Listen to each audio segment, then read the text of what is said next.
For the special intentions of Dennis Roque, Gianni Sarmiento, Juanita Bagang, Bacolinaw. For the good health and complete healing of the following: Azucena Alberto, Randel de la Cruz, Danilo Garcia, Roberto Donor. For our faithful departed, let us pray for the eternal repose of the souls of Leia Belanida, Antonio Henry, Veronica Dominga Remedios, Siriaco Felipe, Erlinda Atanasia, Lorenzo Luzong, Nicasio Luzong, Ligaya Arceo, Remy Mercado, Ulpiano and Romeo, Fausta Adolfo Enrico Magtoto, Angelito Morales, Catalino Mercado, Gregorio Adelaida Bercea, Agnes Dizon, Rodolfo Marcelo, Rufina Santos, Leonides Santos, and all the poor souls in purgatory, souls of the unbaptized and unborn children.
As one family, we are gathered in the name of the Father, and of the Son, and of the Holy Spirit. Amen. The grace of our Lord Jesus Christ, and the love of God, and the communion of the Holy Spirit be with you all. And with your spirit. Good afternoon, my dear brothers and sisters. Good afternoon, Father. Today we celebrate the 18th Sunday in Ordinary Time. Today also we celebrate St. John Marie Vianney Sunday. We ask the intercession of the saint to seek not only for what sustains our body, but also for what uplifts our spirit.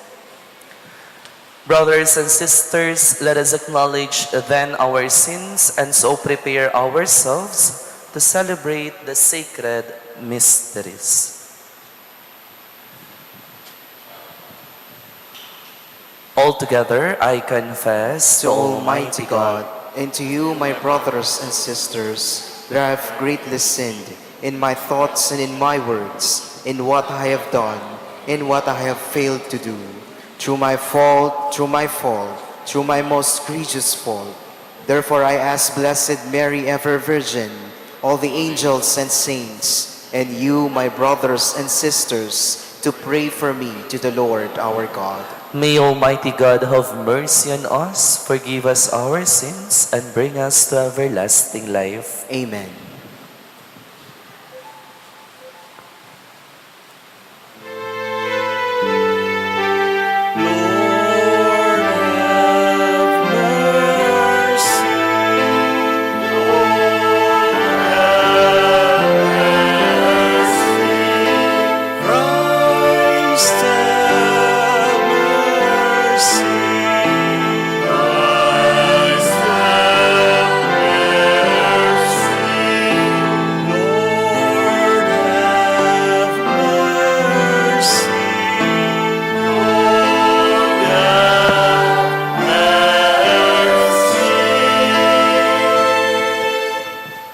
Glory to God in the highest.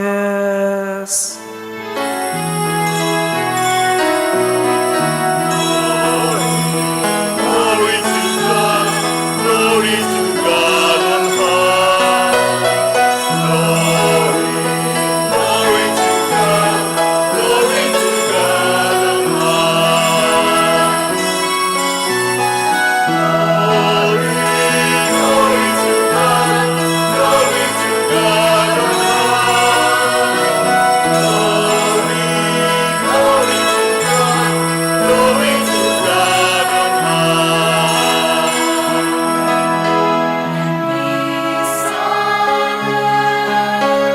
Goodwill towards men. We worship you, we give you thanks, we praise you for your glory. We worship you, we give you thanks, we praise you for your glory. Glory, glory to God on high. Glory, glory to God on high. Glory, glory to God on high. Glory,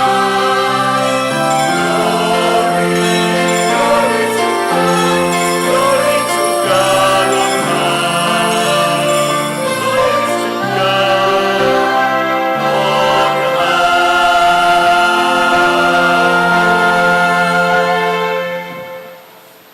Let us pray.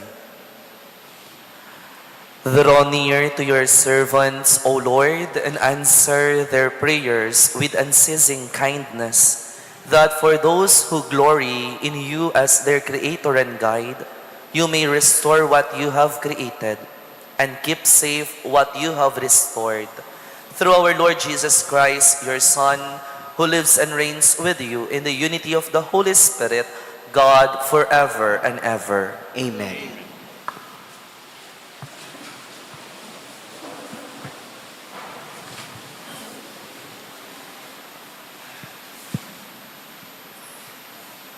A reading from the book of the prophet Isaiah. Thus says the Lord, All you who are thirsty, come to the water. You have no money, come, receive grain and eat. Come without paying and without cost.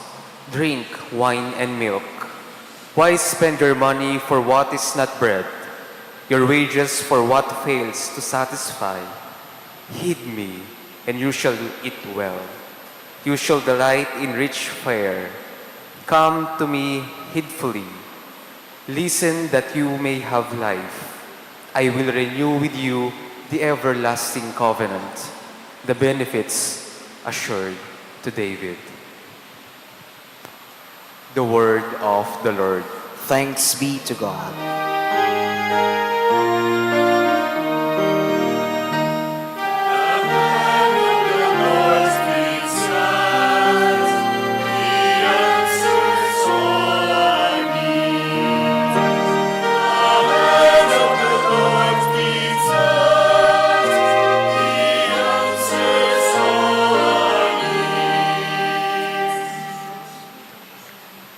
The Lord is gracious and merciful, slow to anger and of great kindness.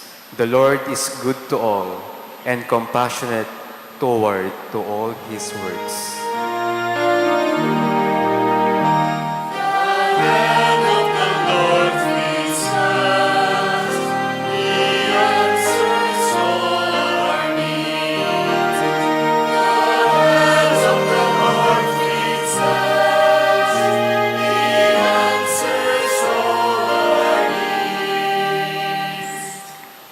The eyes of all look hopefully to you, and you give them their food in due season.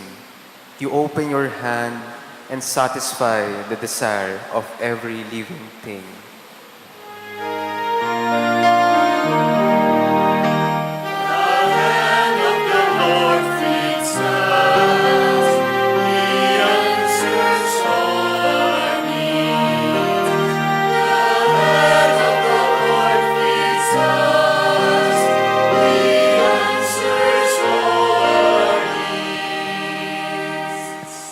The Lord is just in all his ways and holy in all his works.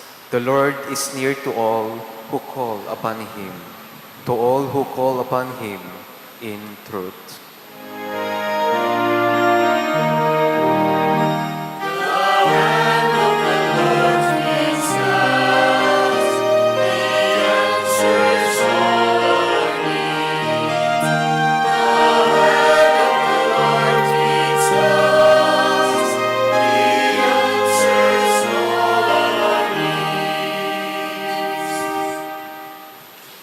A reading from the letter of St. Paul to the Romans. Brothers and sisters, what will separate us from the love of Christ? Will anguish or distress or persecution or famine or nakedness or peril or the sword? No. In all these things we conquer overwhelmingly through him who loved us. For I am convinced that neither death, nor life, nor angels, nor principalities, nor present things, nor future things, nor powers, nor height, nor depth, nor any other creature will be able to separate us from the love of God in Christ Jesus our Lord. The word of the Lord. Thanks be to God. Please rise.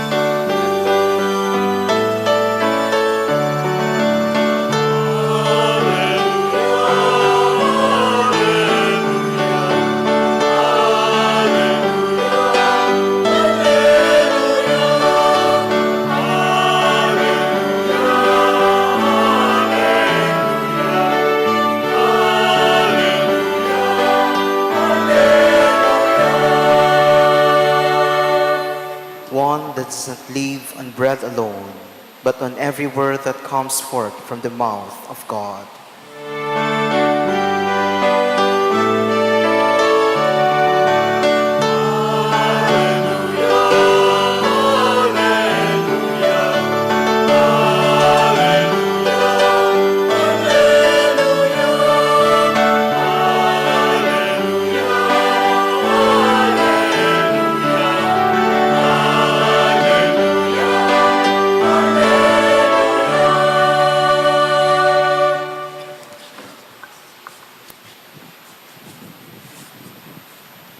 The Lord be with you. and with your spirit. A reading from the Holy Gospel according to Matthew. Glory to you, O Lord.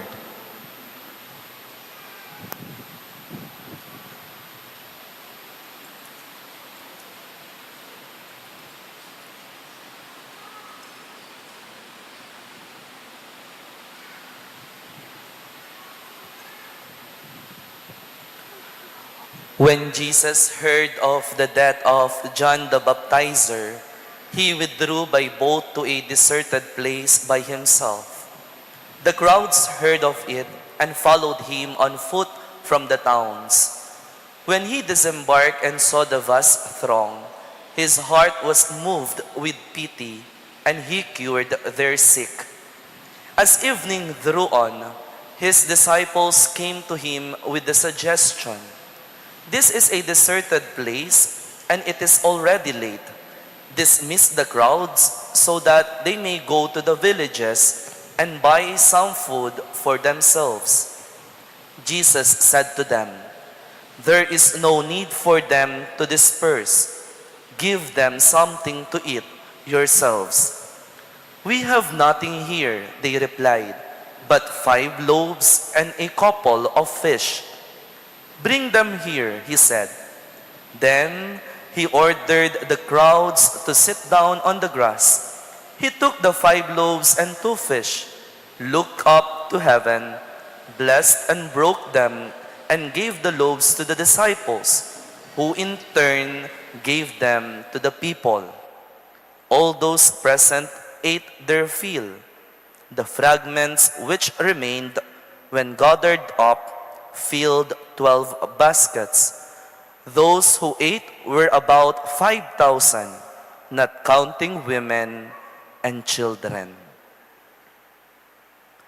My dear brothers and sisters, the gospel of our salvation. Praise to you, Lord Jesus Christ. Once again, a rainy afternoon po sa inyong lahat. Good afternoon.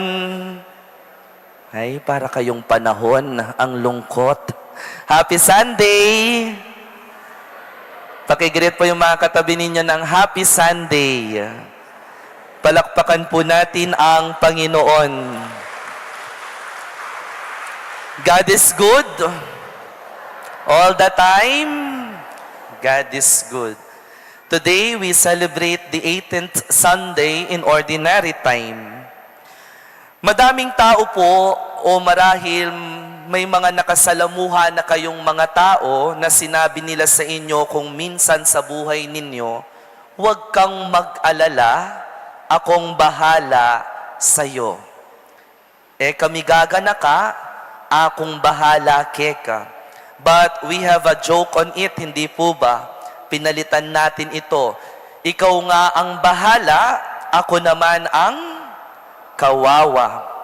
My dear brothers and sisters in the Lord, this Sunday, the Gospel presents to us the miracle of the multiplication of loaves and 2 fish. Ginawa ni Jesus ang isang himala na kung saan nangyari ito pagkatapos ng pagkamatay ng kanyang pinsan na si San Juan Bautista, na kung saan si Jesus deserted to a place where he had withdrawn with his disciples after learning of the death of John the Baptist. Sa ating pong ebanghelyo ngayong linggong ito, sa pagbibigay o paggawa ng milagro ng Panginoon, kasabay nito, mayroong sitwasyon na kailangang sagutin o mayroong isang problema na nakita ang mga disipulo ni Kristo, kaya nagtungo sila sa kanilang guro, kay Jesus. Ano ito? Kung papaano pakakainin ang mga sumunod at sumusunod kay Kristo. Sabi po ng Ebanghelyo, napakarami daw po nila. Mahigit 5,000, hindi pa kasama ang mga babae at ang mga bata. That is why in the Gospel, noong mga sandaling iyon, ano ang sinabi ng mga disipulo ni Kristo sa Kanya? "Panginoon, pauwiin na lamang po natin sila paalisin na lamang po natin sila at hayaan nating sila na lamang ang humanap ng kanilang sariling mga pagkain. Para pong sinasabi ng mga disipulo ni Kristo, hindi natin problema ang pagkain nila. Kung nagugutom sila, dapat sila ang humanap ng makakain nila. Let them find solution themselves. Parang ganoon po ang ipinapakita ng mga disipulo ni Kristo. Pero ano po ang sinabi ng mga alagad? Dahil mayroon lamang kaming 5 tinapay at 2 isda. At doon nakita natin kung papaano gumalaw ang mga kamay ng Panginoon. Sinabi niya, dalhin niyo dito ang mga tinapay at mga isda na inyong dala. Kapag po pinag-uusapan ang ebanghelyong ito, this multiplication of the 5 loaves and the 2 fish, palaging tinatanong, what really happened? Ano ba ang nangyari nung mga sandaling iyon? Bakit sinasabing mayroong milagrong naganap? How was Jesus able to feed the more than 5,000 with 5 loaves and 2 fish? Honestly speaking po, we really do not know kung ano talaga ang nangyari. But this much we can be certain, that the miracle happened because of the compassion of Jesus, who was not willing to simply dismiss the people. It is contrary to the plan of the disciples to simply dismiss the crowds. That is the great miracle that happened in today's gospel. Nakita natin na sa pagbibigay ng mga disipulo ni Kristo sa 5 tinapay at 2 isda, nakita natin na mayroong milagrong naganap dahil ang Panginoon ay naawa sa mga sumusunod sa Kanya. Dahil nakita niya kung ano ang pangangailangan nila. And then from there, doon niya sinimulan ipakita ang Kanyang awa sa kanila. Hindi siya sumunod sa mga disipulo niya na palayasin na lang o paalisin na lamang ang mga sumusunod sa Kanya. Pero on the other hand, kung titignan po natin, hindi po ba parang okay din yung solusyon na iniisip ng mga disipulo ni Kristo? Na paalisin na lang sila para sa gayon, hindi na tayo mamroblema. Pwede namang palayuin na lamang sila at habang may araw pa at hindi pa nagdidilim, bumili na sila ng makakain nila sa kabilang bayan para wala nang iniisip. Pero ano po ang nakita nating tugon ng Diyos sa problemang ito ng mga disipulo niya? Sinabi niya, there is no need for them to go away. There is no need for them to go away. Sinabi niya, give them some food yourselves. Para bang sinabi ng Panginoon sa kanyang mga disipulo, you take charge of them. My dear brothers and sisters in the Lord, kung titignan natin ang naging problema sa ebanghelyong ito, sa isip ng Panginoon, alam na niya kung ano ang dapat gawin. Tapos na sa isip niya kung ano ang pwedeng maging solusyon noong mga sandaling iyon. And from there, miracle happened. Ano po ang ibigay na mabuting balita ng Panginoon sa atin ngayong linggong ito? Allow me to share with you these 2 reflections. Number 1, a true miracle will happen when we learn to entrust to Jesus the whole process. I repeat, a true miracle will happen when we learn to entrust to Jesus the whole process. Na kapag iniutos niya, dapat natin itong sundin at gawin. Amen. Hello? My dear brothers and sisters in the Lord, always remember, bago pa niya ipinag-utos sa iyo ang isang bagay na dapat mong gawin sa buhay mo o sa kalooban mo, sa Panginoon, tapos na. At alam niyang ito ay kakayanin mo. When He said that you need to take charge of it, you must do it and follow what He wants to us. Tandaan po natin, kapag ang Diyos mayroong misyon na ipinagawa sa atin, alam niya na mayroon tayong kapasidad na gawin at sundin kung ano ang pinag-uutos niya. Do not be hesitated to follow His instructions to your life. Bakit? Dahil alam niya na kung ano ang magiging bunga kapag tayo ay sumunod. At sa ating pagsunod, kahit ang bit-bit lamang natin patungo sa Kanya ay 5 tinapay at 2 isda, enough na po iyon para ang Kanyang grasya ay mambunga at ang Kanyang grasya ay makita natin sa buhay natin. Amen? Ganyan din po ang mensahe sa atin ng unang pagbasa na ating narinig from the prophet Isaiah.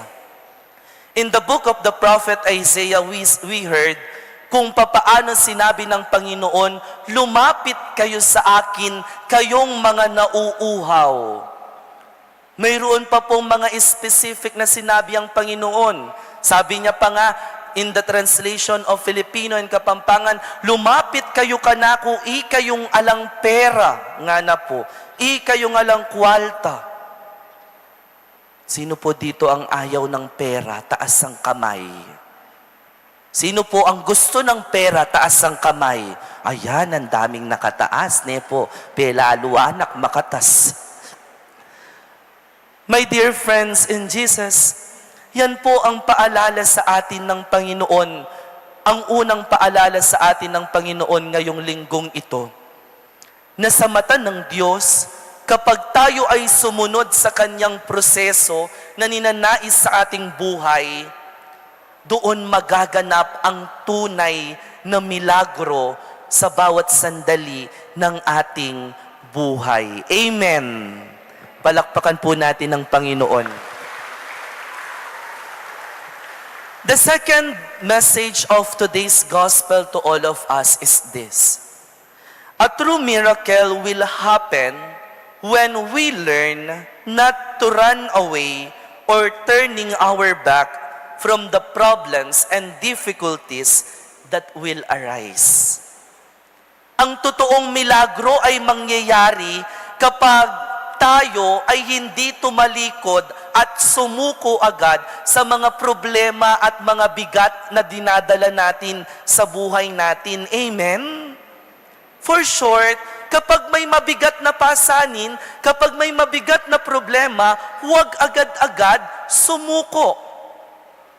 Hindi pagsagot o hindi sagot ang pagsuko kapag mayroong problema. Kundi ang paalala ng Panginoon, kasabay ng pagharap sa problemang ito, lumapit tayo sa Kanya. Tingnan niyo po yung mga katabi ninyo. Sige po, tignan niyo po yung mga naantok niyo ng katabi. Pakisabi sa kanila, huwag kang sumuko. Tandaan po natin ito, mga minamahal kong bayan ng Diyos. Like Jesus, learn to face and embrace the problems and difficulties we will experience in our lives. Sino po ba dito ang walang problema? Sino po ba dito ang walang pinagdadaanang mabigat? Sino po ba dito yung paggising nila, pagmulat ng mga mata nila, iniisip na ang mabigat na pasanin na kanilang haharapin sa buhay? Wala namang exemption sa mga problemang hinaharap natin. Hindi lamang pare-parehas ng bigat. Hindi lamang pare-pareho ng level ng bigat ang hinaharap natin. Pero lahat tayo, hindi natin maiiwasan ang magkaroon ng problema. Ano ang paalala ng Panginoon sa atin? Na huwag nating matutunan ang ninanais na solusyon ng mga disipulo na kapag dumating ang isang problema sa buhay, we simply turn our back from the problem itself. Hindi yung ang kasagutan sa bawat problema, lalayo na lamang at tatalikod na lamang. O kaya yung hindi na lang makikialam, ay hindi ko naman problema yan okay lang. Sila na lamang ang humarap dyan, hindi na ako makikialam. Alam na nila kung anong magiging solusyon dyan, basta ako dito na lang. My dear friends, ang tunay na Kristiyano, ang tunay na tagasunod ni Kristo, siya ay hindi agad-agad tumatalikod sa mga pagsubok na kanyang kinahaharap sa kanyang buhay. Why?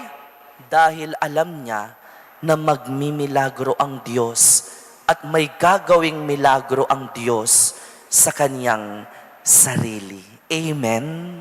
Palakpakan po natin ang Panginoon.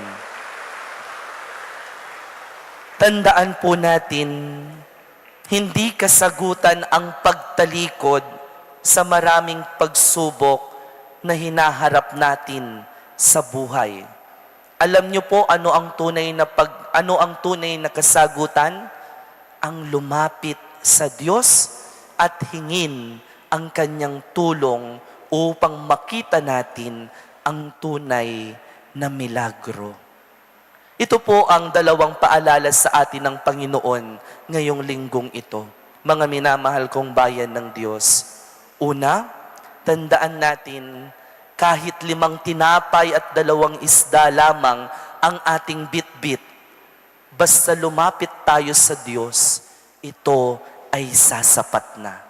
Pangalawa, tandaan po natin, hindi kasagutan ang pagtalikod kung ninanais natin ng milagro sa buhay natin. Amen. Please all rise to profess our faith. All together, I believe in God, The Father Almighty, maker of heaven and earth, of all things visible and invisible.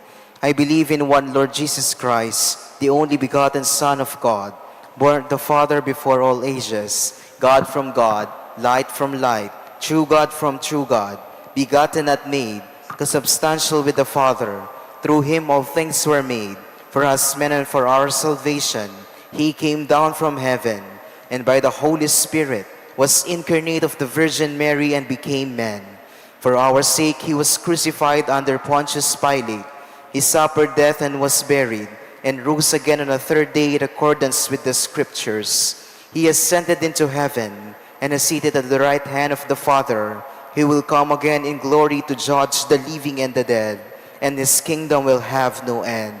I believe in the Holy Spirit, the Lord, the giver of life, who proceeds from the Father and the Son, who with the Father and the Son is adored and glorified, who has spoken through the prophets. I believe in one holy, Catholic, and Apostolic Church. I confess one baptism for the forgiveness of sins, and I look forward to the resurrection of the dead and the life of the world to come. Amen. our Lord Jesus Christ nourishes God's hungry people. In the Eucharist, He provides for the needs of His church.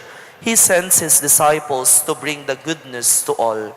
With confidence, we now turn to the Heavenly Father as we pray, "Nourish your people, Lord." Nourish your people, Lord. The Lord Jesus led and nourished all who came to him. May our church leaders and missionaries follow the example of true pastoral service, that the reign of God may more fully permeate the life of men and women, we pray. Nourish your people, Lord.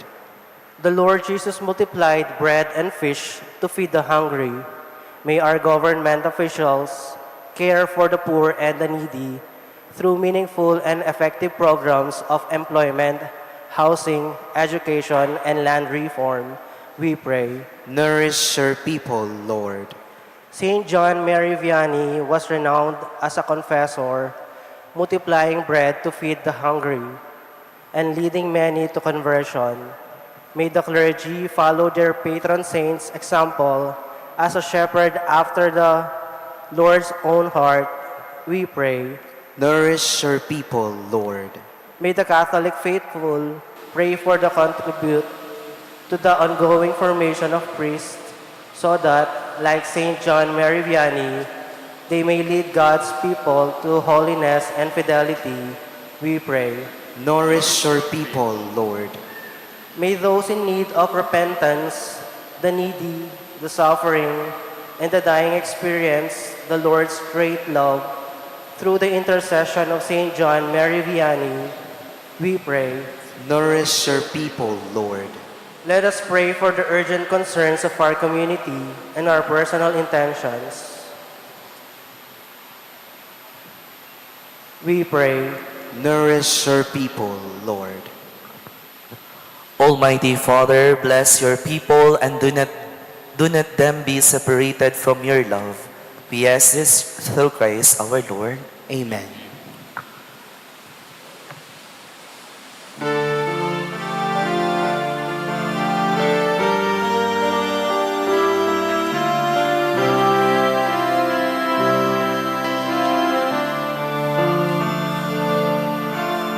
Blessed are you, Lord, God of all creation.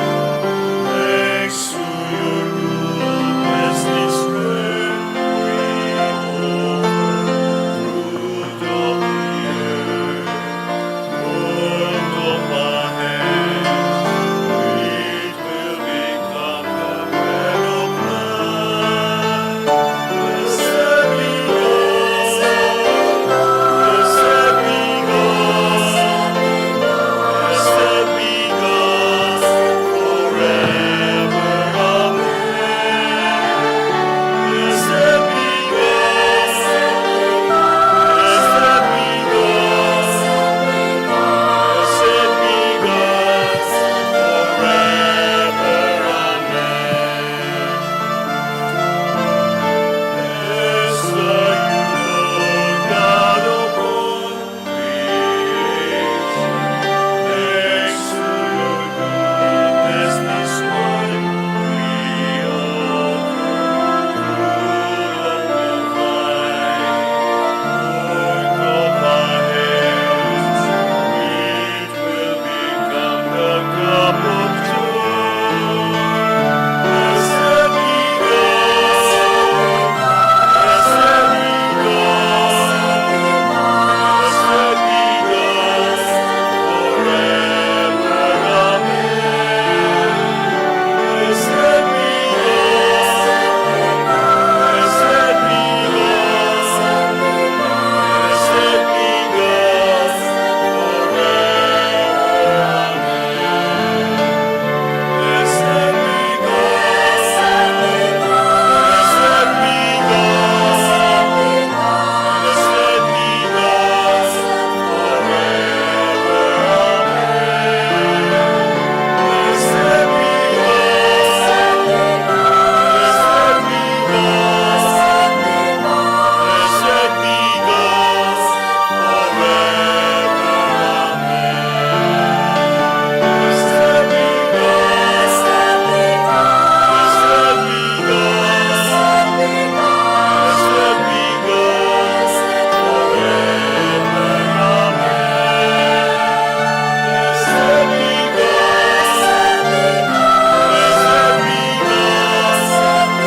blessed be God, blessed be God, forever, amen.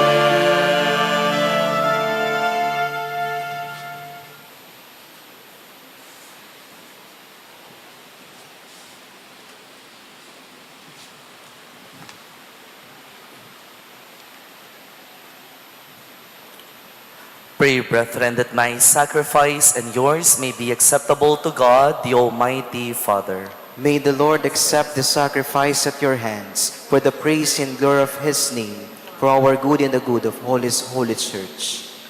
Graciously sanctify these gifts, O Lord, we pray, and accepting the oblation of this spiritual sacrifice, make of us an eternal offering to you through Christ our Lord. Amen. The Lord be with you. And with your spirit, Lift up your hearts. we lift them up to the Lord. Let us give thanks to the Lord our God. It is right and just. It is truly right and just, our duty and our salvation, always and everywhere, to give you thanks, Lord, Holy Father, Almighty and eternal God. For you so loved the world that in your mercy you sent us the Redeemer, to live like us in all things but sin, so that you might love in us what you loved in your Son, by whose obedience we have been restored to those gifts of yours, that by sinning we had lost in disobedience. And so, Lord, with all the angels and saints, we too give you thanks as in exaltation we acclaim.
You are indeed holy, O Lord, and all you have created rightly gives you praise. For through your Son, our Lord Jesus Christ, by the power and working of the Holy Spirit, you give life to all things and make them holy, and you never cease to gather a people to yourself, so that from the rising of the sun to its setting, a pure sacrifice may be offered to your name. Therefore, O Lord, we humbly implore you, by the same Spirit, graciously make holy these gifts we have brought to you for consecration, that they may become the body and blood of your Son, our Lord Jesus Christ, at whose command we celebrate these mysteries. For on the night he was betrayed, he himself took bread, and giving you thanks, he said the blessing, broke the bread, and gave it to his disciples, saying, "Take this, all of you, and eat of it, for this is my body, which will be given up for you."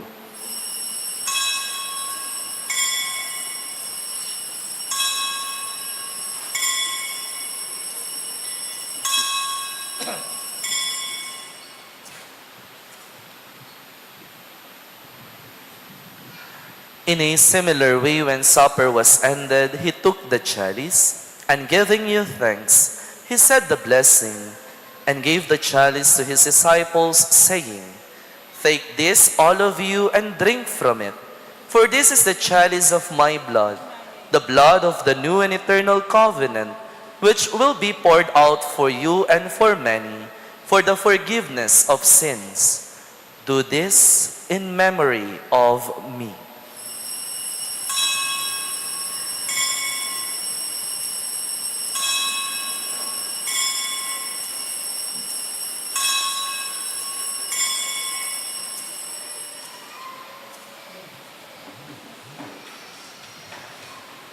Great is the mystery of faith.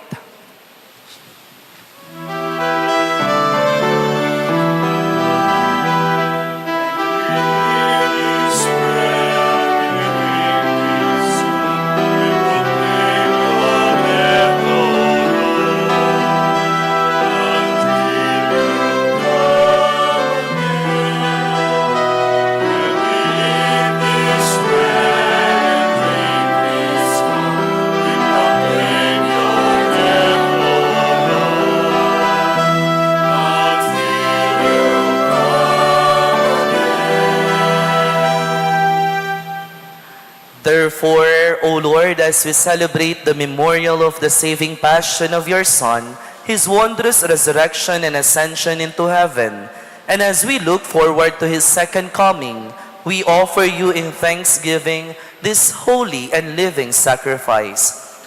Look, we pray upon the oblation of your church, and recognizing the sacrificial victim by whose death you willed to reconcile us to yourself. Grant that we who are nourished by the body and blood of your Son and filled with his Holy Spirit may become one body, one spirit in Christ.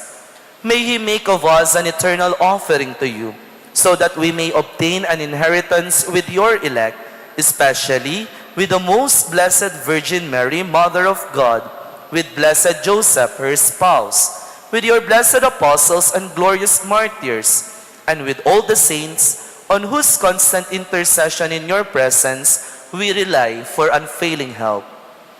May this sacrifice of our reconciliation, we pray, O Lord, advance the peace and salvation of all the world. Be pleased to confirm in faith and charity your pilgrim church on earth, with your servant Leo XIV, our Pope, and Florentino, our Bishop, Pasiano, our Bishop Emeritus, the order of bishops, all the clergy, and the entire people you have gained for your own. Listen graciously to the prayers of this family, whom you have summoned before you. In your compassion, O merciful Father, gather to yourself all your children scattered throughout the world. To our departed brothers and sisters, and to all who were pleasing to you at their passing from this life, give kind admittance to your kingdom. There we hope to enjoy forever the fullness of your glory. Through Christ our Lord, through whom you bestow on the world all that is good.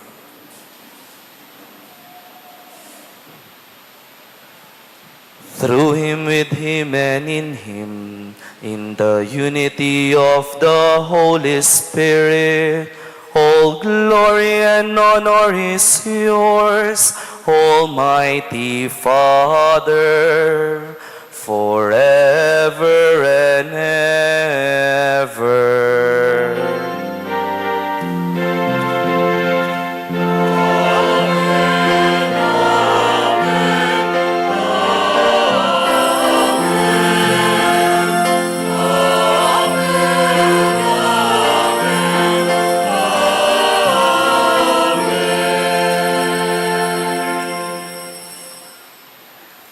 At the Savior's command and formed by divine teaching, we dare to pray.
Deliver us, Lord, we pray, from every evil. Graciously grant peace in our days, that by the help of your mercy, we may be always free from sin and safe from all distress, as we await the blessed hope and the coming of our Savior, Jesus Christ.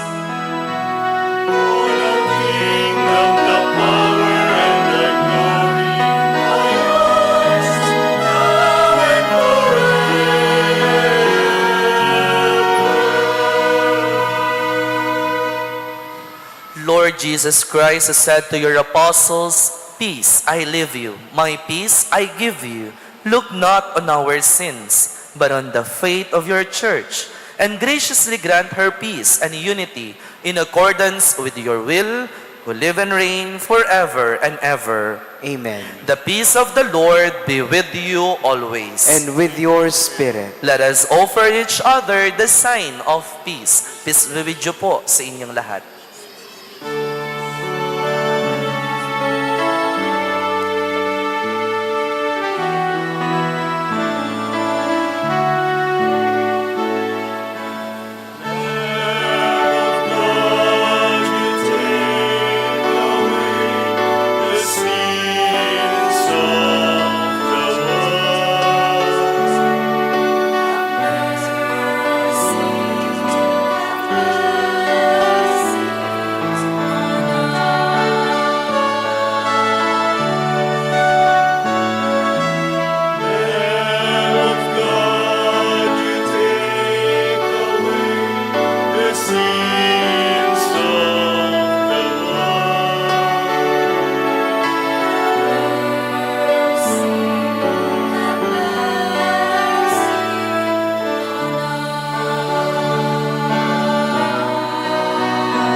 My dear friends, behold the Lamb of God, behold him who takes away the sins of the world. Blessed are those called to the supper of the Lamb. Lord, I'm not worthy that you should enter under my roof, but only say the word, and my soul shall be healed.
Let us pray.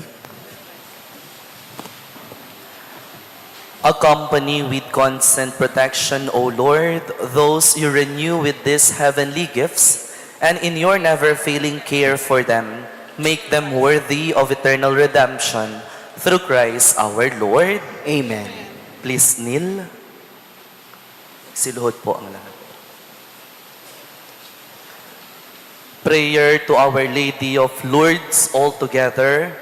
Ever Immaculate Virgin Mother of Mercy, health of the sick, refuge of sinners, comforter of the afflicted, you know my wants, my troubles, my sufferings. Look with mercy on me.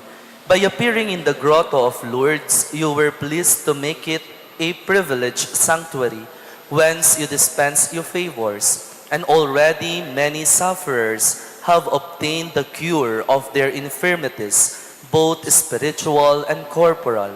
I come therefore with complete confidence to implore your maternal intercession. Obtain, O loving Mother, the grant of my request. Through gratitude for your favors, I will endeavor to imitate your virtues, that I may one day share your glory. Amen. Our Father who art in heaven, hallowed be thy name, thy kingdom come, thy will be done on earth as it is in heaven. Give us this day our daily bread, and forgive us our sins, as we forgive those who sinned against us. Do not bring us to the test, but deliver us from evil. Amen. Hail Mary, full of grace, the Lord is with you. Blessed are you among women, and blessed is the fruit of thy womb, Jesus. Holy Mary, Mother of God, pray for us sinners, now and at the hour of our death. Amen. Glory to the Father, and to the Son, and to the Holy Spirit. As it was in the beginning, is now, and ever shall be, world without end. Amen. Our Lady of Lourdes, Pray for us. magsiupo muna po ang lahat.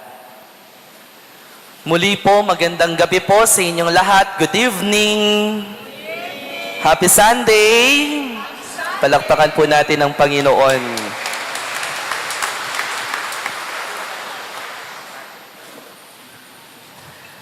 So, nais ko lamang pong iulat sa inyo ang naging financial statement ng ating naging proyekto noong nakaraang 2 buwan dito sa ating dambana, yung pong hihingi po namin ng donasyon sa inyo na CCTV camera project dito sa ating dambana upang magbigay ng security sa whole vicinity po ng ating shrine. So, last July 31 po, ikinlose na po namin yung financial statement ng nasabing proyekto at taus-puso po ang aming pasasalamat at ang aming pagbibigay ng papuri sa lahat ng mga tumulong at nag-ambag ng kanilang donasyon pinansyal para maisakatuparan ng nasabing proyekto. Palakpakan po ninyo ang sarili ninyo. Nais ko pong ibahagi sa inyo na ang total cost of the project is 250,000 pesos at ang ating pong total cash donations ay umabot po ng 186,000 pesos. Palakpakan po ninyo ang sarili ninyo. Ang mga donasyon pong iyan ay nanggaling po sa iba't ibang mga individuals at mga ibang mga deboto rin na nagpupunta po dito sa ating dambana noong marinig nila ang nasabing proyekto. Maraming salamat po sa inyong lahat dahil sa inyo na isakatuparan po ang proyektong ito. Ang total cost po ay 250 and then the total cash donation is 186,000 pesos.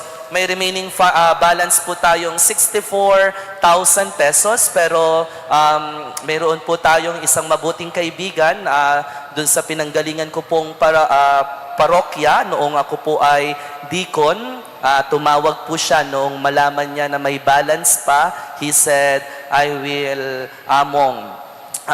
sasagutin ko na po ang 64,000. Kaya po naisara po ang ating project na 250,000 pesos. Palakpakan po ninyo ang sarili ninyo. Maraming salamat po sa walang sawang pagtulong ninyo at pagbibigay ninyo ng donasyon ninyo sa ating dambana dahil sa inyo na isa sa katuparan po ang iba't ibang mga layunin at mga proyekto na ginagawa natin dito sa ating dambana. We encourage everyone, especially po yung mga deboto na talagang kung pwede po every Saturday po you come here in the shrine. Hindi lamang po yung every first Saturday of the month. Ano po? Kasi during every first Saturday of the month, dalawa po ang misa natin, isang 6:30, isang 9 a.m. So, yun po ay debosyon sa mahal na Birhen ng Lourdes. Pero we encourage po na weekly, every Saturday, makiisa po tayo sa mga banal na misa na ginagawa natin dito every Saturday, 6:30 a.m. po. Para sa gayon po, magtuloy-tuloy ang mga debosyon po ninyo sa mahal na Birheng Maria. Amen. Yung iba po sa inyo, marahil nanggaling po sa mga ibang probinsya at ibang mga lalawigan, maraming salamat po sa pagpunta ninyo at welcome na welcome po kayo sa ating Sunken Shrine. Sana po, wag po kayong magsawang bumalik-balik dito sa ating dambana and we welcome you. At gayon din po, we encourage po kung mayroon pong gustong mag-serve sa inyo, especially lay minister, choir, CGC, altar servers, LECCOM, or media, kung mayroon pong gustong mag-serve, magbigay alam po tayo dito sa ating dambana sa opisina para po ma-instruct po kayo for the formation na gagawin sa inyo. Kasi po, sa grasya po ng Diyos, lumadami po ang mga nagsisimba every Sunday. So, yung 6:30 a.m. at saka 8:30 a.m., medyo nagkukulangan po kami ng mga servers. So, sana po tumugon po tayo, yung mga nagnanais makiisa sa amin, sana po samahan niyo po kami para sa gayon maging madali po ang trabaho natin dito sa ating dambana. And even the 5:30 p.m. Mass po tuwing Sunday, medyo dumadami din po ang mga nagsisimba, kaya po medyo nagtatagal po tayo. So yun lamang po, muli po sa ngalan po ng RPC and the RFC ng ating dambana, maraming salamat po sa inyong lahat. Palakpakan po ninyo ang sarili ninyo. Magsitayo na po tayo. The Lord be with you. And with your spirit. And may Almighty God bless you, the Father, the Son, and the Holy Spirit. Amen. Our celebration has been offered. Go in the love and peace of Christ. Thanks be to God. Good evening po sa inyo lahat. Good evening po, Father.